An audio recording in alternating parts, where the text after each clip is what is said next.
Welcome to another virtual Live Talks Los Angeles event. We welcome Henry Winkler and Lin Oliver to our series. We also welcome Karina Yah Glasser, who will be interviewing them. We invite you to also visit our YouTube channel for over 300 conversations much like this. They talk about Henry and Lin's book, Lights, Camera, Danger, Alien Superstar #2. Henry Winkler is an Emmy Award-winning actor, writer, director, and producer. Lin Oliver is a children's book writer and a writer and producer for both TV and film. She is also currently the executive director of the Society for Children's Book Writers and Illustrators. And interviewing them is Karina Yah Glasser, the contributing editor for Book Riot and also an author of The Vanderbeekers of 141st Street, a children's book series. Welcome again to all of you, and take it from here, Karina. Welcome, everyone. We're so happy to have you here, and we are so excited to have Henry Winkler and Lin Oliver here to talk about their book series, Alien Superstar. Here's the first one. Here's the second one. And why don't we start off just getting a brief summary about the books? Henry or Lin, do you want to talk a little bit about what these books are about? Well, Henry, how about you start and I'll jump in. Okay, so in the first one, our alien is 13 years old. He must leave his planet. It's an oppressive government. He goes to the only address that he and his grandmother know on Earth, Universal Studios. I mean, who is going to question a rocket ship landing on the back lot of a movie studio? And I don't know how this happens, but he gets a job on a situational comedy on Universal Studios. He makes two very good friends, Cassidy, who is the star of the show he's on, and Luis, who also works at Universal Studios. So he's having a great time. Book 2, his government on his planet cannot have anybody escape their planet because that will put that into their other population's head. So they send Citizen Cruel down to Earth to land on Universal Studios to kidnap Buddy Burger, our alien, and bring him back. But it doesn't work out exactly that way. Well, I was going to jump in with color, but that was so good. I'm mesmerized. Yeah, that was. I have to read these books and find out what happens. Oh, can I just say, I read it to my 8-year-old grandson this weekend, and he laughed, which is one of the great compliments I think I've ever gotten. Yeah, that's amazing. All right, well, let's talk a little bit about the process of writing the book. First of all, how did you two meet? I'm always fascinated by people who collaborate on books. So how long have you known each other? How did you meet? How did you start thinking about writing books together? Well, we met in 2003. And Henry likes to say that he was having a lull in his career. I think that's relative. That was the truth. Yes, he was having a moderate little lull in his career. And he had a manager at the time who happened also to be a good friend of mine. And the manager put us together. He said to Henry, why don't you write children's books about your dyslexia? Henry is dyslexic. So we met for lunch. The fish was horrible. The conversation was stunning. And Henry told me about his youth growing up thinking that he was a poor student, but thinking that he was somehow less than the other kids. And because he didn't do well in school. And that was so touching and so moving to me that we decided to write a series about it. And 15 years later, there are how many books? 30 Hank Zipzer books, right, Henry? Yes, there are 18 and 12, however many that is. I mean, when we say dyslexic, it's no joke. There you have it, right in front of you. So there are 18 Hank Zipzer books, and then there are 12 called Here's Hank, which are chapter books about the young Hank. And we loved this so much. The books did very, very, very well. Not only commercially, but it helped so many kids. So many parents come up to us and say, this is the first book my child ever read, and they laughed all the way through it. And as Henry just described with his grandson, to hear a child laughing while they're reading a book, touches every parent's heart. That's kind of your dream come true. So when we finished the Hank Zipser books, we wanted a new project, and then Alien Superstar hatched itself. You know what is interesting? We've written 35 novels together. Every character that we write, every lead character, is a child looking in from the outside, wanting to be part of that, whatever that is. And they're always afraid or think they're less than, or they just, and we push them into the circle in our novels. Mm. So even though our novels are primarily funny, they're meant to be entertaining and they're meant to make kids laugh and be funny, underneath it all is really a prevailing value that we both have, which is self-esteem, that we're trying to model kids feeling good about who they are just as they are, without having to change or adapt to be popular or to be accepted by their parents or their teachers or their schools, that they're fine just the way they are. Yeah, that's something that I really love about your books. And what I noticed in Alien Superstar was that feeling of, you know, a literal alien coming to Earth and not understanding all the nuances of language, for example, or food even, and what things taste like and what that alien needs to thrive, you know, on Earth and those kind of things. So what led you to do something that was sort of like sci-fi fantasy? I know that the Hank Zipser series was more contemporary realistic fiction, whereas this is more sci-fi fantasy. So what was that change to this different type of writing? Lynn? Well, first of all, it's a particular kind of sci-fi. It's science fiction, but set in the contemporary world. I don't think either of us would be really comfortable doing something that was really in another world entirely. So the humor of it comes from being a stranger in a strange land. So it gives us a way, it gives the kids a way to reflect on the culture and life on Earth and how truly strange and surreal it can be, looked at from the point of view of an alien. So it's still a basic comedy premise more than a sci-fi premise. We're not exploring another world. We're taking a look at our world from the eyes of an outsider. Mm-hmm. Yeah, if Hank is dyslexic and has trouble figuring the world out, the alien is another way of doing that, of the stranger in the strange land, of always looking in and trying to be on the inside. And then set in television, set in the world of entertainment, Lin is a producer of hundreds of hours of television, a writer of movies, aside from books other than the books we write together, which is amazing to me because where does she find the time? And then I had been on television a few times, and so we took children thinking, oh my God, it's limousines and paparazzi and glitter and it's being a star. And we show the good, the bad, and the ugly of what it is to actually be in the middle of entertainment. Yeah, so let's talk a little bit about that. There's this alien who, you know, lands in Hollywood and lands this prominent role on a show. And it's funny because you know, Buddy the alien doesn't really understand what's going on, but he has watched many films, you know, with his grandmother when he was living in outer space.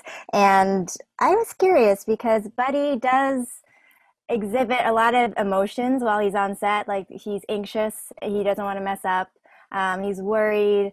There are points where he walks in one day and sees the script and he sees that his lines aren't he doesn't have as many lines as he did, you know, in the previous episode. So he worries about that. Now, are those emotions that you have felt, Henry, when you are acting? Like, I know you've done many sitcoms and.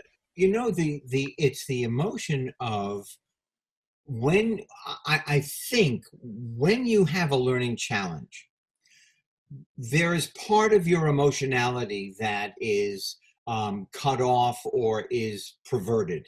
So when you're on the set, you're worried about being right, being funny. When I would read around the table with all the other actors in front of the directors, the producers, and all of the crew, I would stumble. And I would make up, I would cover it with a joke. I would cover it with humor because it was embarrassing. Now, was it embarrassing to the other people? Not really. They kind of understood. But in my brain, it was gigantic. Mm-hmm. And it doesn't have to be gigantic in the reader's brain. Mm-hmm. They don't have to worry so much about that. Yes, that's something I really liked about Buddy too, is because he came to Earth and he doesn't understand sort of all the nuances of what people might say. He sort of has like this Amelia Bedelia kind of thing going on where he takes things very literally. Yes. And he'll just, say whatever and people will roll their eyes or laugh or react in different ways. And I really like that about him, that he never stops doing that, even though, people might make fun of him or like him more because of it. And I really like how you handled that with that character. It does give, I think, kids who are reading this the freedom to make mistakes and not make a big deal of it or make them feel little or, so I really like that. Okay, so another thing, okay, go ahead, Henry. I was just going to say that one of the things that concerns us both is that the child understand being authentic, being who they are, with warts and all, mistakes and all, is the name of the game. That is living life at the best. When you can say, you know what, I can't spell, I can't play sports, I can't do this or I can't do that, but I'm good at something else. And that's me. And that's good enough. I think something else too that we think about a lot is children are really strangers in a strange land. If you think about it, you're 7 years old, you're 8 years old, you haven't been on the planet a very long time.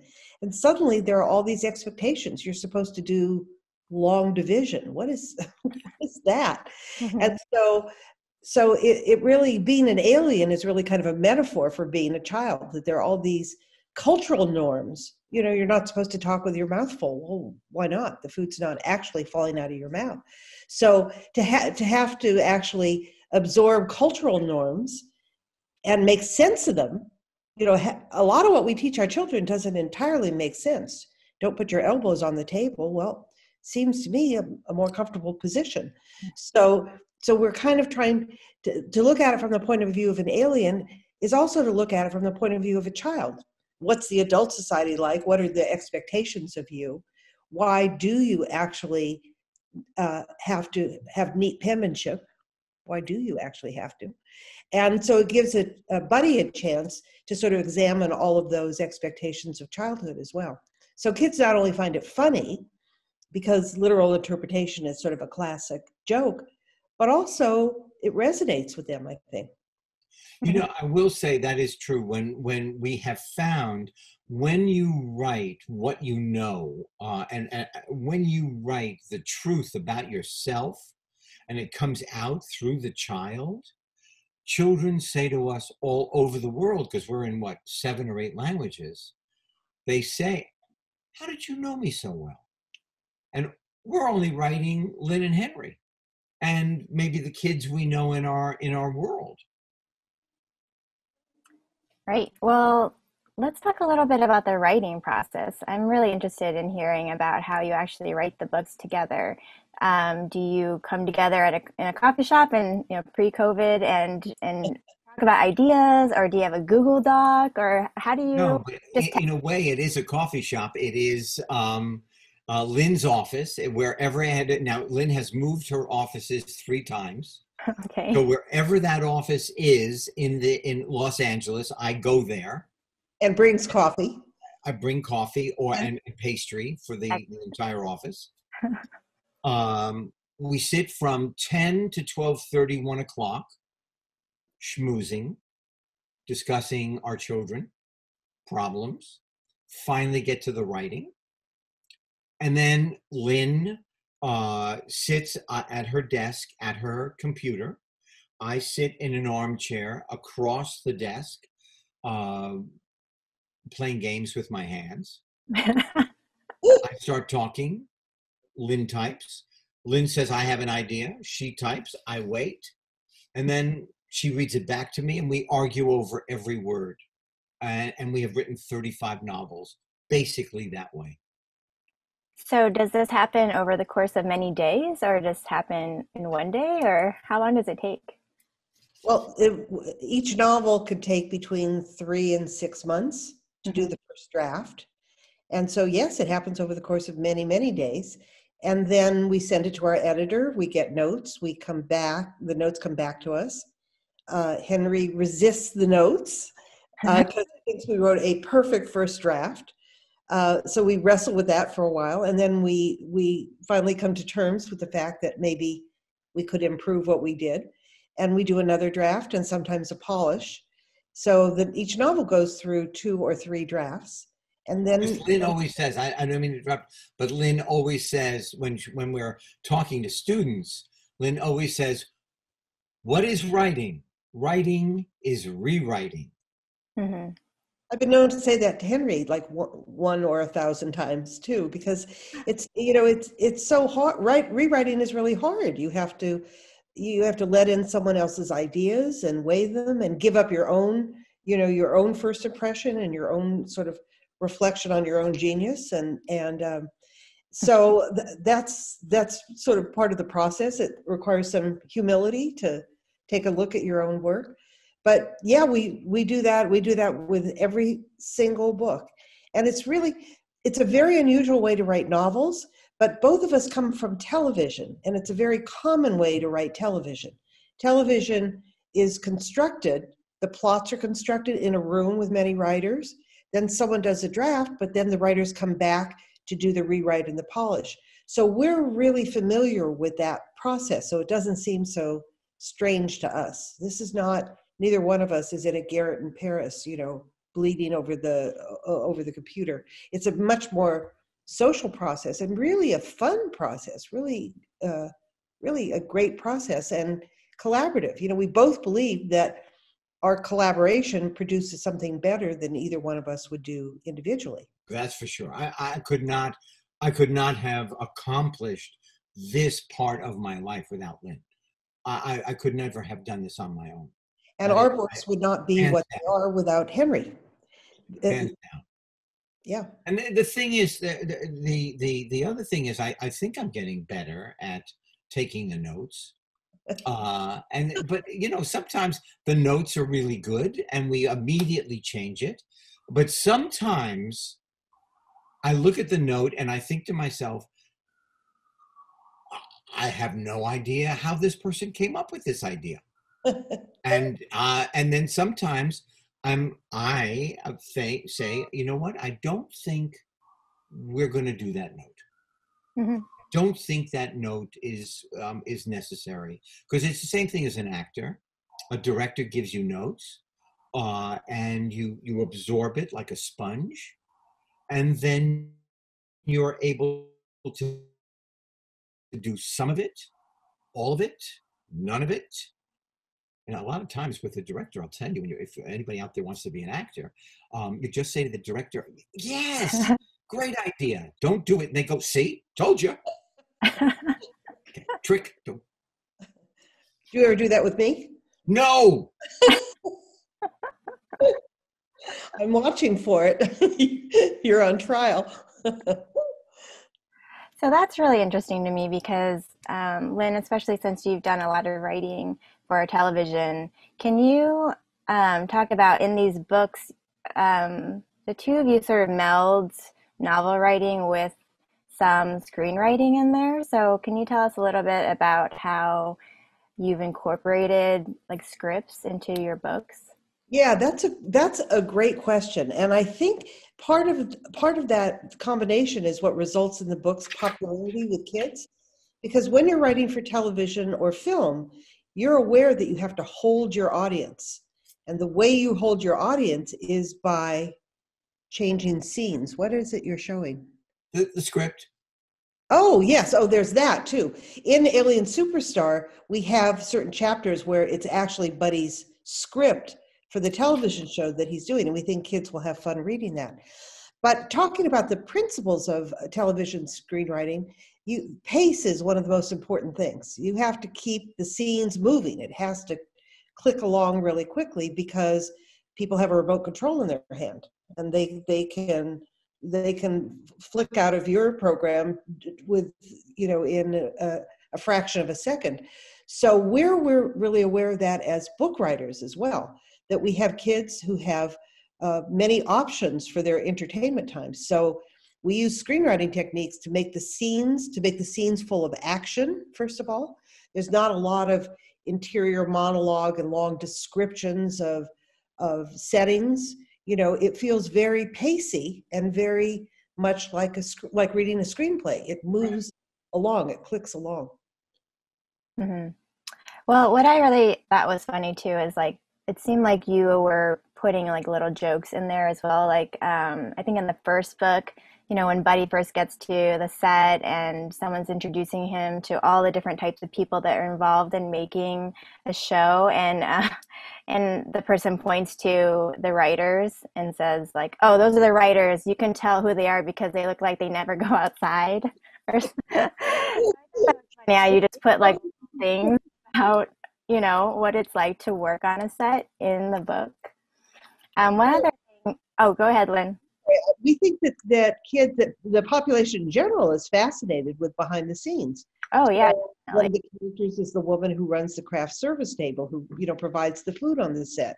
And there's a wardrobe person and a makeup person and an assistant director. And so you get the feeling.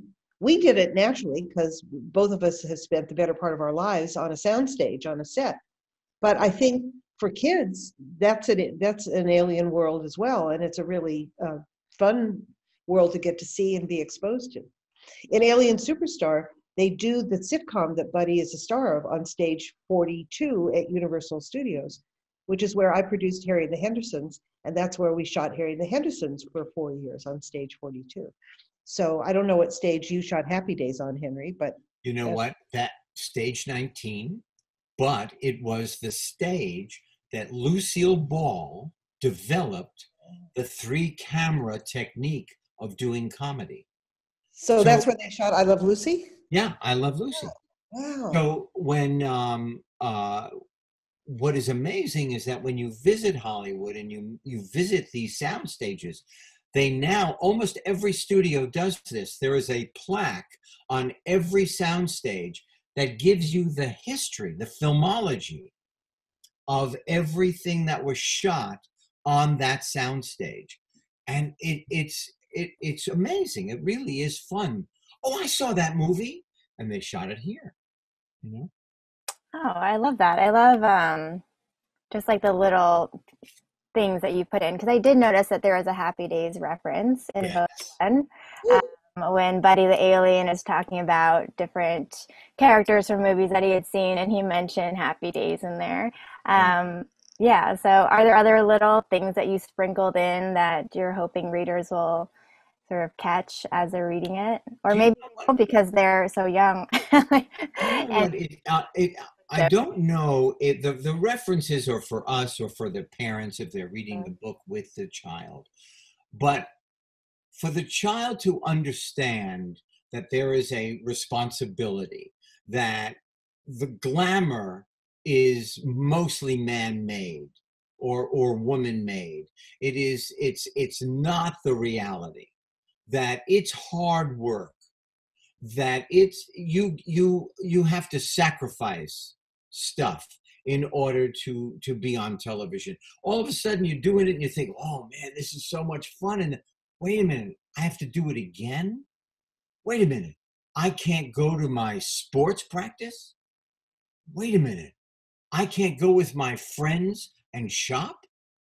And so that is also part of it, I think. Right. We wrote that in very, very clearly in Alien Superstar 2. lights, camera, danger. There's a scene where Buddy is being wined and dined by the network president because he's kind of a breakout star. And he disappoints his best friend Cassidy, who's his co-star. She's performing her first musical debut at a little club, and he doesn't show up because he's being wined and dined by the network executive. So in pursuing fame and celebrity, there are choices to be made, moral choices as well as sort of practical choices. And he makes the wrong one, and it causes a real rift in their relationship. So we're sort of, in our own way, our own comic way, kind of presenting the costs and the benefits of fame, which are many. Right, and I noticed that too with Cassidy and her mom being, so Cassidy's mom is also her agent, Right. and also becomes Buddy's agent, and it's sort of depicted as a very aggressive and fame-seeking person, and so that was interesting too, to read that too, as you both said, that it is so hard, and there are people who want to take advantage of an opportunity and want you to be out there. And you also see that in Buddy too. I noticed just him grappling with the amount of work. So one thing that I noticed about him was he's able to sort of like read a book by like putting it up to his forehead. Yes, I wish I could. That is wishful thinking. I did not read a book until I was 31, but to put it on your head and have it go in within seconds is like my dream. I was wondering about that, if that was something that you put that in there because it was something you wanted yourself. Okay, so this is another question about like being on set, because I noticed in the second book that Buddy has like a pre-show ritual, or he like sort of finds that showers are really amazing. He really likes showers and like eating avocados while he's taking a shower. And he's like, this should be my new pre-show ritual. Now, Henry, do you have any pre-show rituals? Do you know what it is? Preparing to leave. And the most important thing is concentration and listening. So over the years as an actor, I have honed listening and really hearing what's being said to you and being prepared so that nothing will be a surprise, that you can absorb it all and then give it back to the world. And the one of the most famous examples, rest his soul, was Robin Williams. Robin heard everything. Everything went into his brain, into his body, and then it came out Robinized. And it was, to be in person and to see it happen was astounding. So you don't eat avocados before a show? Or? I don't. Well, we did avocados because we looked it up. You know, we go to Lin's computer for research on everything, and avocados seem to be the food on the earth that contains everything that keeps you healthy. And we found that it was the one food that Buddy could digest coming from another planet that would keep him healthy. So avocados, and he needs to be hydrated. He needs to soak in water for at least an hour every day. Mm-hmm. And that's how he winds up in the Jurassic Park lake, being grabbed by the Brontosaurus, the mechanical Brontosaurus. I really like that scene. I thought that. We did too. Yeah. So, Lin, what do you think about writing novels versus writing for television? Is there one that you prefer more, or what do you like about each of those types of writing? Well, that's a really interesting question. I love writing novels because I think it's a true expression of my voice, and when Henry and I write together, of our voice. And I think that's really a gift. Writing television, what you're supposed to really be doing is channeling the voices of the actors, of the people who are playing the characters. And that's a particular skill, and it's really fun. But I think in the end, for me, novel writing is more satisfying because you feel like you're imprinting your actual views. I mean, our books are not message books. They're not meant to deliver a lesson or preach morality, but they do in their own way, in their own comic way. I think they're reflecting the values that we have, which are really humanistic values. In Alien Superstar, we talk about the value of art and what art does in a free society. Buddy has to flee his planet because the repressive government won't let anyone experience or create art. That's really an important theme. We talk about the value of the individual. We talk about body shaming because there are characters in there who are having issues with how they present themselves to the world. So it gives us a chance to really incorporate things that are important to us, especially for kids, the value of the individual in being exactly, authentically who you are in the world and not being judged or judging other people who are different. And particularly in these days in our country, as we see ourselves struggle with differences and accepting differences, you know, we're not addressing it in the world's most profound way. You know, we're not writing essays in the Atlantic, but we hope that those are the messages that are being taken away from our books, that we're helping raise kids in a world of kindness and understanding and acceptance and non-judgment. So can I interrupt for a minute? Yeah. The fact is, we're here. The fact is, all these different human beings and all their different picadillos and shapes and sizes and dreams and hopes, we're here. And how can you say, my dream is better than your dream? My shape is better than your shape. My color is better than your color. What are you going to do? You're going to send them to their room so that only you exist? That's crazy.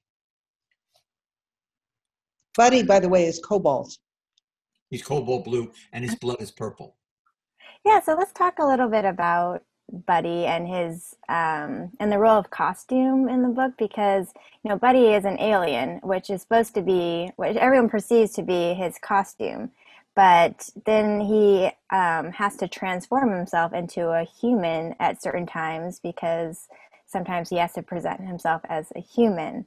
Now, Henry, I was looking at an old interview with you about Happy Days and about like what you wore on set and like your motorcycle jacket and how there was some time between the first episode and the first season where it sort of your costume sort of changed, where you're wearing something different and then you ended up really just wearing the motorcycle jacket. Yeah. So I just thought that was because the network would not let me wear leather. They thought I would be associated with crime. Okay. And Gary Marshall went and said, look, if he's riding a motorcycle in reality and he's wearing a McGregor golf jacket, he's not going to be protected. You know, the leather was also, you know, if you fall on a bike, it takes the scrape. Mm-hmm. So they said, okay, when he's with his bike, he can wear leather. So Gary went back to the writer's room and said, never write another scene without his bike. And eventually the leather, the cloth jacket became constantly the leather jacket, which became the symbol of the Fonz. Yeah, so I thought that was really interesting because as I was reading Alien Superstar, I was sort of thinking about like wearing costumes. Like for most people, when you get on set, you get in your costume, where it's the opposite for Buddy.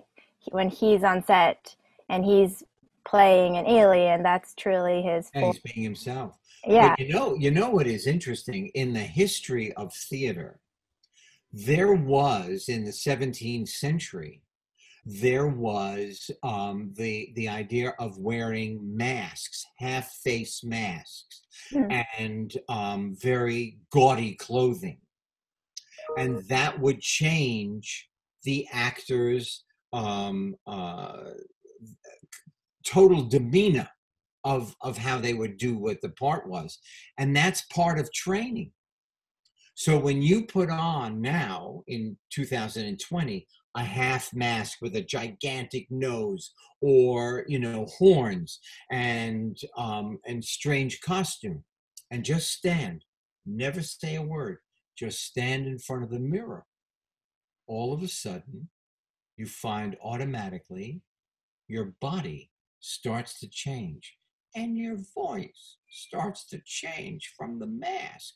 And all of a sudden, you've got another character coming out of you that you didn't know was there.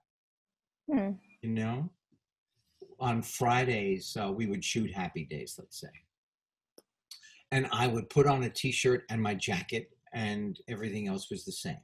Then at about 12 o'clock, I would get my hair done. So slowly but surely, I was transforming into this completely other guy. And he was like this cool guy, and Henry was starting to go away, and the Fonz was taking his place just by the clothing, hairdo, until 4 o'clock when the transfer was complete. Yeah, that I really like that, and it's interesting to sort of see that in the books, and Buddy transforming in a different way because he's transforming physically, where he has to have an amulet, and there's actual physical sensations of him feeling like his body is changing, and he's getting hot and all these things. Right. So can you talk a little bit about how you came up with what Buddy looked like with the cobalt skin and the purple blood and the 2 tongues, all of that? Was it just like a free-for-all where you two were like, and let's do this, and let's do this? Sort of, yeah, it was sort of that way. We started with the notion that we wanted to, even though he was alien, to have sort of human-esque features. We didn't want him to look like a squid or, a parrot or something. We wanted him to look vaguely human. And then we thought it would be really funny if he had 6 eyes that rotated around on a track, because you could see in all directions. And then we started thinking about where he was from. So he's from a planet, a red dwarf planet that's small and close to their sun. So there's very little gravity there. So he then would need something to hold him onto the ground. So we created suction cups instead of toes, which they have on their planet, because otherwise they would float off into outer space. And then we created 7 fingers rather than 5, because they are very adept people in 7 fingers. And then we created fingernails that grow 3 or 4 inches an hour, so that they have to constantly be trimming their fingernails, because we thought that would be fun to use as tools. But also it would be a problem on Earth if your fingernails are growing more rapidly than time passing. So we came up with things that we thought had comedy potential, that had illustration potential, and also that made sense in his world. He's cobalt because their planet is a red dwarf planet, so everything would look kind of dim. The light is dim, so therefore his skin color would kind of transform. Would be a jewel tone rather than other tones. So we tried to be, I don't know, maybe quasi-scientific about it, and also what would be funny and what would be fun to write. He has his outstanding physical characteristic is he has in the middle of his back what's called a sensory enhancer, and it's kind of like a snake-like thing that allows the people on his planet to respond to the 5 senses, to taste and smell and touch. But when they're 13, that sensory enhancer is deactivated, inactivated on their planet, which is why Buddy has to escape to Earth, because if he stays there for his 13th birthday, it will be deactivated and he will become robotic like everybody else on the planet. So this sensory enhancer kind of has a mind of its own on Earth. So when there's a scene where Cassidy, his best friend, is eating sour lemon drops, and the sensory enhancer gets a whiff of them and goes berserk. So the use of the sensory enhancer for comedy, for big comedy scenes, is really important, but it's also pretty complicated on the set, because when they're shooting, Betty can be doing one thing and the sensory enhancer kind of has a mind of its own. Yeah, in one section, there is a stranger who comes on the set who might be the villain, but the villain is a shapeshifter, so it looks like a paparazzi. And the sensory enhancer uses the prop of vegetable soup as a weapon. I liked that.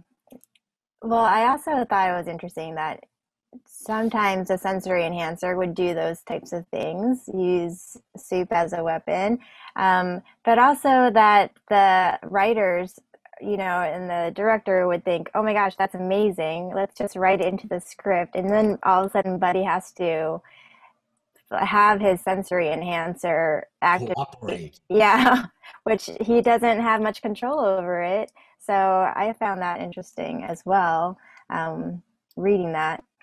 So I noticed that in these books, you, at least in these two, you've sort of ended on a cliffhanger. So are you writing other books? Are there other books that you've already finished that are in the series? What's like the future of this series? Are we writing other books, Henry? We are. We have a third one. We have it kind of mapped out.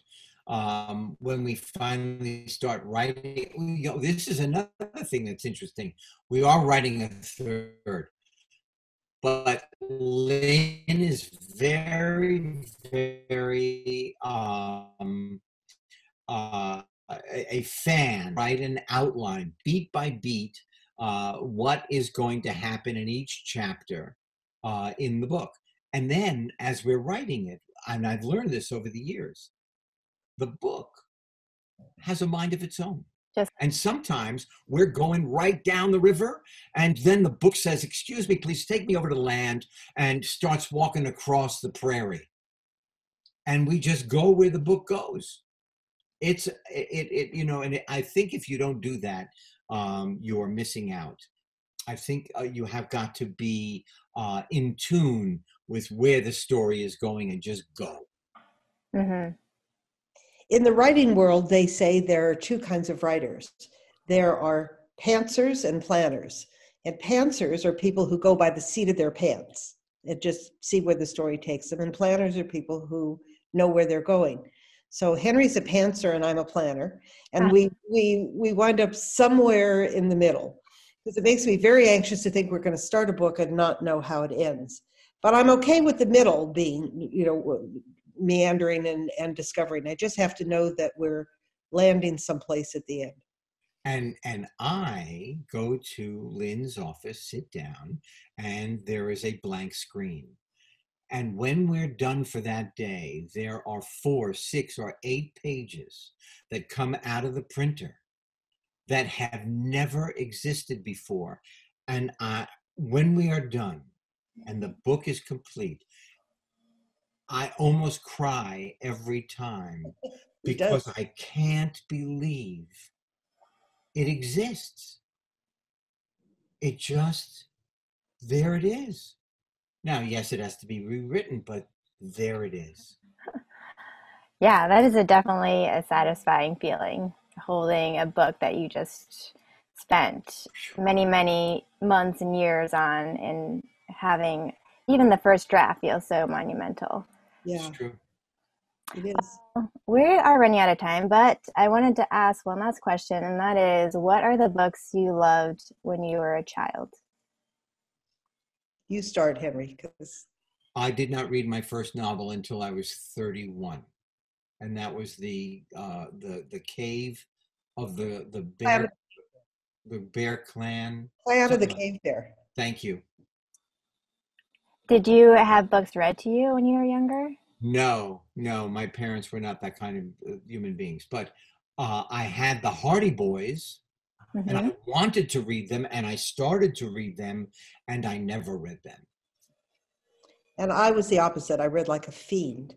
So, and it started with my mother reading poetry to me from the time I can remember, and had me memorize poems. You know, I can still recite the A.A. Milne poems or the Owl and the Pussycat. And then I remember adoring Winnie the Pooh, and then I went in and I read all the Nancy Drew books, and then I read all the Oz books, and then I read, then gradually I moved in, and I read all the classics, The Last of the Mohicans. And my father went to Harvard, and he had this set of books that were called the Harvard Classics, and they were sort of gold bound. It's the kind of thing that people buy books by the yard to decorate their den, but I actually read them. I read James Fenimore Cooper and Charles Dickens, still my favorite, Tale of Two Cities, and so I read everything. And then when I got to be a teenager, I discovered Marjorie Morningstar. I discovered A Tree Grows in Brooklyn, and then when I got to be a little older, I was reading kind of dark French, depressing novels, you know, Bonjour Tristesse, and so I'm still a reader. I read the directions of the toothpaste tube. You know, it satisfies me, and I read books as opposed to on screens. I've tried to read on a screen, and it just makes me feel like I'm cheating. So I'm the reader, and it's a great combination because, you know, what I've learned from Henry and watching him is you can get a ton of information and a real feel for story by watching. He's a great television watcher. He's always telling me which series they're into. You know, you can get, what's important is that you love storytelling, and for a child, and that feeds your imagination. And I see how he's developed techniques for doing it that are not centered on reading. Would you agree with that, Henry? I would. And listening. Everything starts and ends with the ear. I think the ear is the most important part of the body, listening. You know, it's very interesting. I haven't thought of that. Maybe that actually helps you as an actor to not rely on what you're reading, but on what you're hearing. You know, I've learned almost everything I've learned through hearing. You know, I took A Tale of Two Cities, and I've told this story before, and I dropped water on it, so it crinkled up. So when I carried it at school, everybody thought, "Oh my God, he is beating that into submission." I read the first sentence. Best of times, the worst of times. That's it. Famous. Well, thank you both so much. This has been a real treat, and really, congratulations on this series and this new book. I know readers are going to love it, and I look forward to reading more from you. Thank you. Thank you. You're such a wonderful interview. Such a good reader. You remembered every detail of the books. That's great. It's very satisfying for us. Yeah, I enjoyed them. Thank you. It was a pleasure to meet you, even through a screen. Yes, one day. We're not too far from each other, so one day we'll meet at Zabar's and have a Nova bagel. It would be a pleasure. Can I come too? Yes. Yeah, of course. Oh, okay, good. Thanks again for joining us. Henry and Lin's book is Lights, Camera, Danger, Alien Superstar #2. And it is available wherever books are sold. Thanks for joining us.